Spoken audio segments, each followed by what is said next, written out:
एक बार की बात है, एक घने जंगल में एक अनोखी चिड़िया रहती थी। यह चिड़िया काली थी, लेकिन उसकी आवाज बहुत मीठी थी।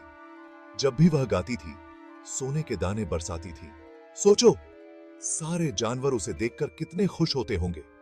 वे सोने के दाने जमा करते थे। जंगल में बड़ी खुशहाली थी। एक दिन एक लालची बहेलिया जंगल में आया। वह चिड़िया को देखकर हैरान रह गया। जब उसने सोने के दाने देखे तो उसे बहुत लालच आ गया।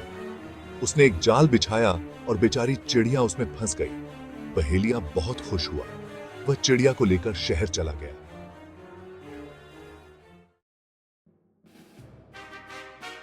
बहेलिया उस चिड़िया को राजा के पास ले गया। राजा चिड़िया को देखकर बहुत खुश हुआ। उसने बहेलिया को ढेर सारा धन दिया।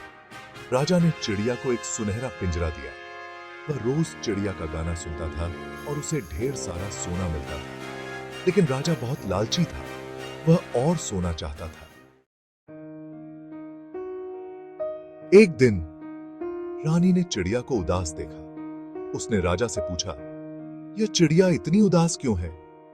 राजा ने रानी को सब कुछ बता दिया। रानी को चिड़िया पर दया आ गई। उसने कहा,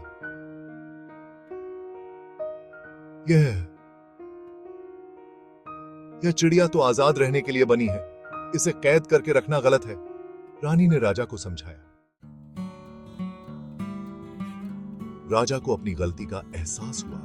उसने चिड़िया को आजाद कर दिया। चिड़िया खुशी से उड़ गई। वह वापस अपने जंगल में आ गई। लेकिन अब वह सोने के दाने नहीं बरसाती थी। अब वह एक नया गीत गाने लगी थी। यह गीत 4 मूर्खों की कहानी थी। लालची बहेलिया, लालची राजा, दयालु रानी और खुद काली चिड़िया।